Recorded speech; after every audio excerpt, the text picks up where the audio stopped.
Assalamualaikum warahmatullahi wabarakatuh.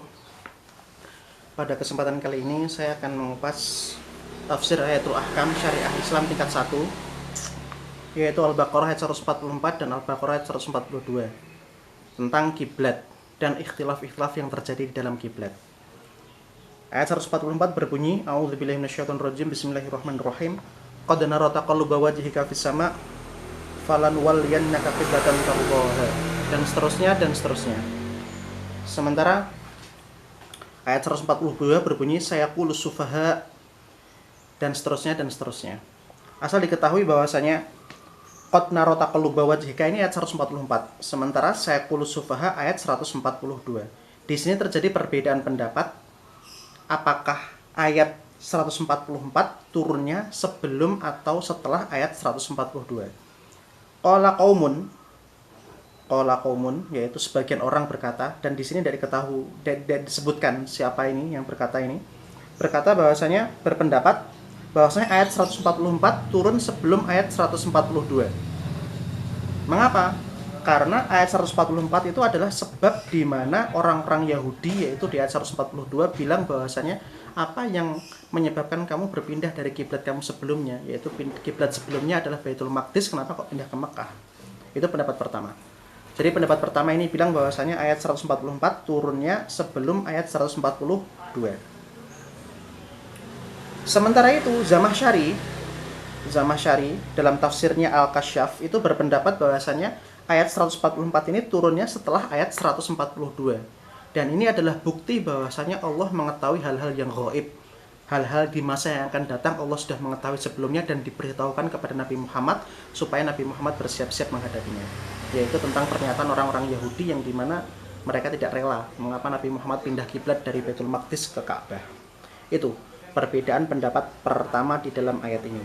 Jadi apakah ayat 144 turunnya sebelum atau sesudah ayat 142? Terjadi perbedaan pendapat antara Zamakhsyari dengan kaum-kaum yang lain. Kalau Zamakhsyari berpendapat bahwasanya turunnya setelah ayat 142, sementara yang lain bilang dan berpendapat bahwasanya ayat 144 turunnya sebelum ayat 142.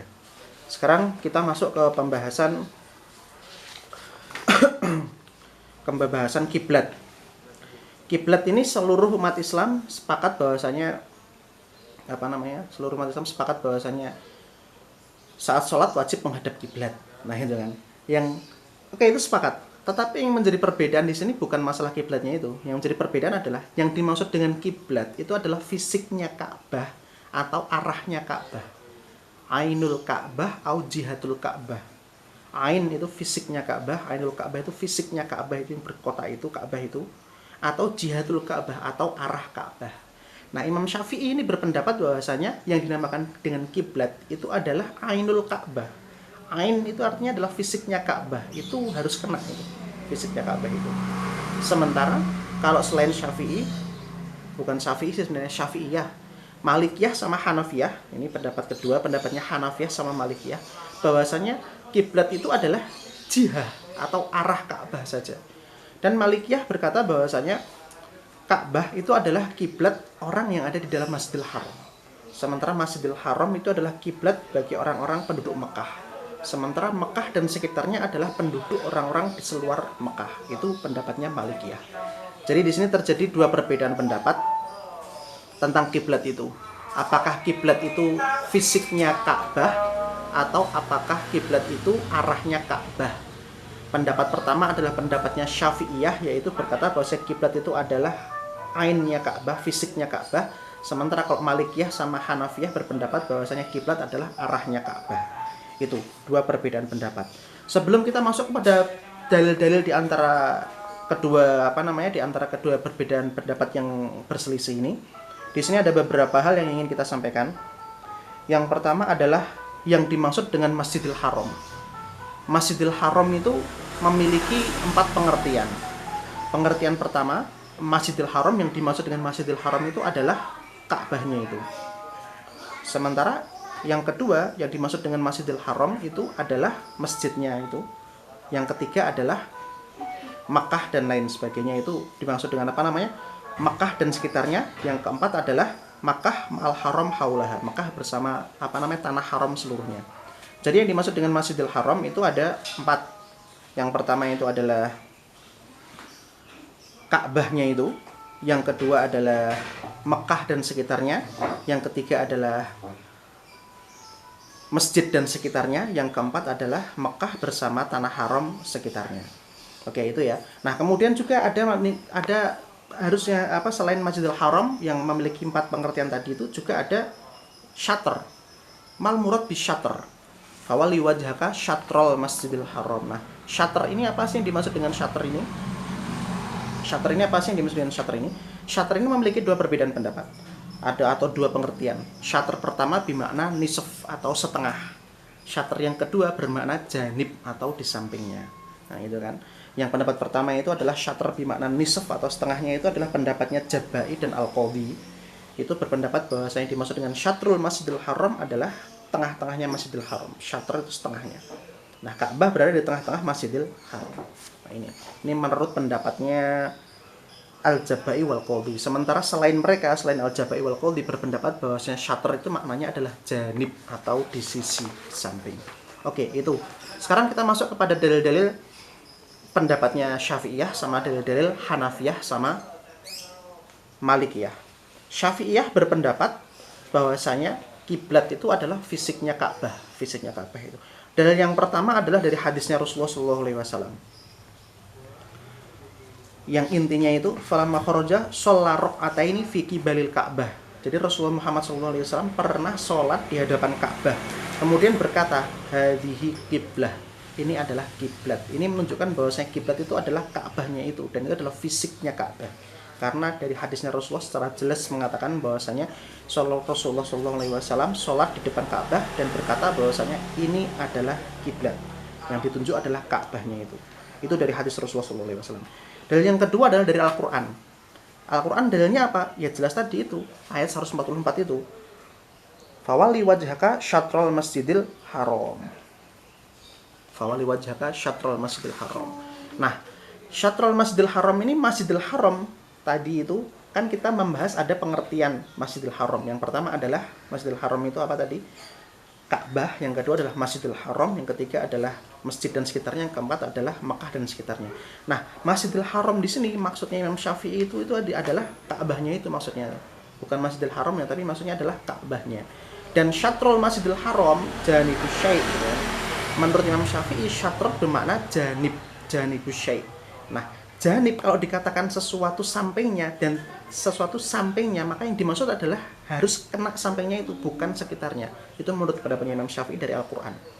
Yang ketiga adalah dari qiyas, pendapat Imam Kasih dari qiyas, bahwasanya Rasulullah Muhammad SAW sangat mengagungkan sekali Ka'bah, sangat mengagungkan sekali Ka'bah.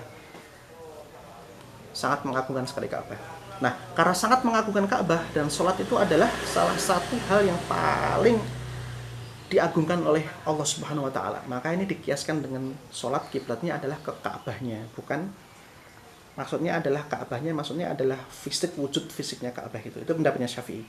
Jadi saya ulangi sekali lagi, dalilnya Syafi'i itu ada 3. Yang pertama adalah ayat Al-Qur'an. Fawali wajhaka syatrul Masjidil Haram. Masjidil Haram yang dimaksud ini adalah Ka'bahnya. Yang kedua adalah Rasulullah SAW sholat fi qibalil Ka'bah wa qala hadhihi qiblah. Rasulullah Muhammad SAW sholat di depan Ka'bah, kemudian berkata bahwasanya ini adalah kiblat. Itu. Kemudian yang ketiga adalah qiyas. Qiyas bahwasanya adalah Nabi Muhammad sangat mengagungkan Ka'bah, sementara sholat adalah hal yang sangat diagungkan Allah Subhanahu wa taala, dikiaskan sama agungnya, yaitu kiblatnya adalah Ka'bahnya itu. Itu pendapatnya Syafi'iyah, yang berpendapat bahwasanya kiblat adalah fisiknya Ka'bahnya itu. Sementara pendapat yang kedua itu adalah pendapatnya Malikiyah dan Hanafiyah, berpendapat bahwasanya yang dimaksud dengan kiblat itu adalah arah ke Ka'bah. Cukup arahnya saja, bukan fisiknya Ka'bah. Ini ya. Sementara itu Malikiyah juga berkata bahwasanya gini, Malikiyah itu, kalau kamu sedang di dalam Masjidil Haram, maka kiblat kamu adalah Ka'bah itu. Kalau di luar Masjidil Haram, kiblat kamu adalah Masjidil Haram itu. Kalau di luar Mekah, maka kiblat kamu adalah Mekah itu. Nah, itu ya. Itu qaulnya Syafi'iyah. Dalilnya Syafi'iyah sekarang, apa dalilnya Syafi'iyah sama Hanafiyah? Dalilnya Syafi'iyah sama Hanafiyah jelas sekali sama dari ayat Al-Qur'an tadi, fawali wajhaka syatrul Masjidil Haram. Syatral Masjidil Haram di sini dimaksud adalah janibnya saja. Jadi samping-sampingnya juga tidak apa-apa, menghadap tidak kena Ka'bahnya, yang penting kena samping-sampingnya. Menurut mazhabnya Hanafiyah sama Malikiyah. Sementara pendapat yang kedua adalah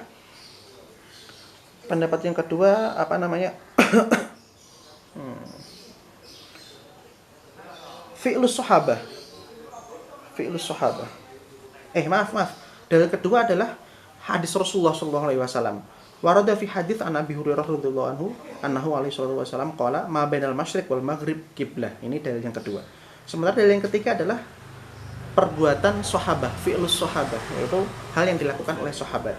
Bahwasanya yang pertama, ada dua wajah di sini, wajhul awal sama wajhul tsani. Wajh pertama.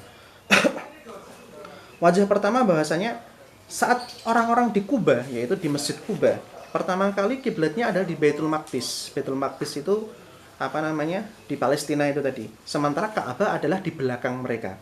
Nah, saat sholat subuh, ini dikatakan di situ, Madinah bainahuma faqala lahum inna rabbaka qad hawata. Sebentar ya. Sholat subuh. Nah, ini sholat subuh. Saat mereka ahli sahabat-sahabat saat sholat di Masjid Kuba itu sholat subuh menghadap ke Baitul Maqdis dan membelakangi Ka'bah. Dan saat diberitahu bahwasanya kiblat mereka berpindah dari Baitul Maqdis ke Ka'bah, mereka langsung berputar arah tanpa mengetahui bahwasanya kiblat itu adalah Ka'bahnya atau Mekahnya atau Ainul Ka'bahnya. Cukup arahnya saja dan mereka langsung berputar ke arah Ka'bahnya, tidak berputar ke wujud fisiknya Ka'bah itu. Ini adalah tanda bahwasanya yang dimaksud dengan kiblat itu adalah arahnya Ka'bah saja, bukan ainnya Ka'bah saja. Kemudian yang kedua, saat bilad Islam itu tersebar luas, negara-negara Islam tersebar luas, banyak orang-orang itu yang membangun masjid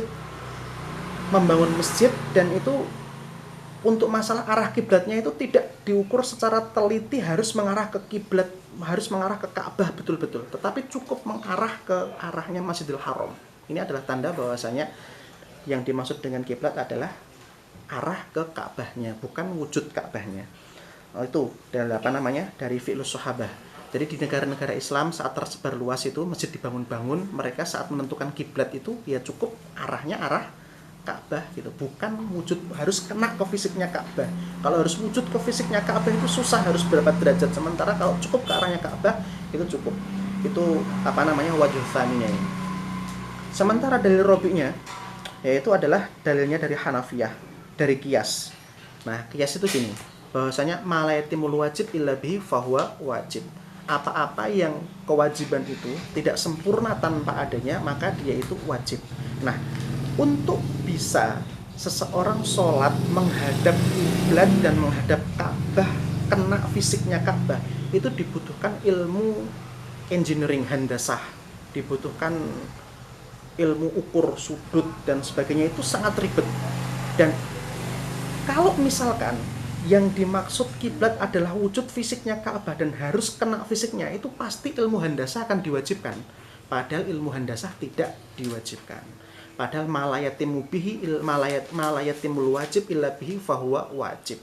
Kalau misalkan yang dianggap dengan kiblat adalah fisiknya Ka'bah, dianggap dengan fisiknya Ka'bah itu, maka dibutuhkan ilmu untuk bisa sholat tepat menghadap ke Ka'bahnya itu. Dan ilmu itu adalah handasah, ilmu handasah, ilmu engineering tadi.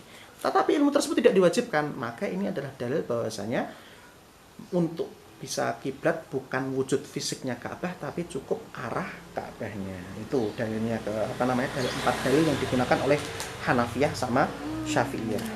Sementara itu Syafi'iyah, ini kembali ke qaulnya Syafi'iyah, berkata bahwasanya kamu berpendapat seperti itu tidak apa-apa Hanafiyah sama Malikiyah, tetapi sebenarnya yang saya maksud itu gini, kalau kita itu berada di depan Ka'bah dan kita lihat Ka'bahnya, kita harus kena Ka'bahnya. Tetapi kalau kita tidak di hadapan Ka'bah, misalkan di tempat yang jauh saat ini, misalkan kita di Indonesia gitu, misalkan gitu kan, ya kita cukup berkata dalam hati bahwasanya ini saya mewujudkan qasdul Ka'bah, maksudnya saya itu meniatkan niat menghadap ke Ka'bahnya. Yang itu menurut bantahannya dari Syafi'iyah. Nah, maka daripada ini pembahasan tentang kiblat ini selesai. Saya ulangi lagi terkait dengan kiblat itu tadi, ada dua perbedaan pendapat antara Hanafiyah sama Malikiyah. Nah, Hanafiyah, Malikiyah dengan Syafi'iyah.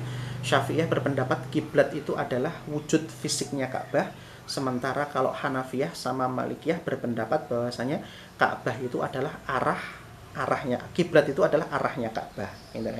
Dalilnya Syafi'iyah ada 3, dari hadis, dari ayat Al-Quran, dan juga dari qiyas. Sementara dalilnya Hanafiyah ada 4. Pertama adalah ayat Al-Quran, qali wajib syatrul masjidil haram, syatr faqat janib, dan sampingnya saja, nggak apa-apa. Kemudian habis itu yang kedua adalah hadis Nabi Muhammad SAW, ma'bainal masyriq wal maghrib, kiblah. Yang ketiga adalah fi'lus sahabah. Fi'lus sahabah saat mereka disuruh menghadap ke Ka'bah, kiblatnya beralih ke Ka'bah, mereka cukup mengarahkan ke arah Ka'bah, bukan ke wujud fisiknya Ka'bah. Dan juga saat balad Islam tersebar luas, mereka masjidnya cukup ke arahnya tanpa harus kena ain Ka'bahnya, tanpa harus kena fisiknya Ka'bah. Kemudian dalil keempat adalah dari Hanafiyah adalah qiyas, yaitu malayatimul wajib illa bihi fahuwa wajib. Di sini disebutkan seperti itu. Bahwasanya kalau misalkan orang sholat wajib kena fisiknya Ka'bah, maka alat yang digunakan untuk itu harus diwajibkan juga, yaitu alatnya adalah ilmu handasah. Sementara ilmu handasah tidak diwajibkan. Nah, itu 2 perbedaan pendapat. Oke, dari 2 perbedaan pendapat itu nanti ada far'unnya, ada cabang-cabangnya, yaitu diantaranya adalah sholat di atas Ka'bah. Sholat di atas Ka'bah gimana? Kalau menurut Syafi'iyah tidak sah. Karena kenapa? Di atas Ka'bah nggak ada ainul Ka'bah. Sementara kalau Malikiyah sama Hanafiyah sah. Karena kenapa? Yang dimaksud adalah arah Ka'bah, dan di atas itu tetap masuknya adalah arahnya Ka'bah. Itu yang dimaksud dengan salah satu perbedaan pendapatnya. Syafi'iyah kalau sholat di atas Ka'bah nggak sah, karena nggak ada kiblatnya, nggak ada Ka'bahnya di situ. Karena Ka'bahnya ada di bawahnya dia. Nah, itu kan. Sementara kalau Hanafiyah sama Malikiyah tetap sah, karena itu adalah tetap arah, wujud arah daripada Ka'bah itu. Sekian, terima kasih, semoga membantu. Kita lanjut di lain waktu. Wassalamualaikum warahmatullahi wabarakatuh.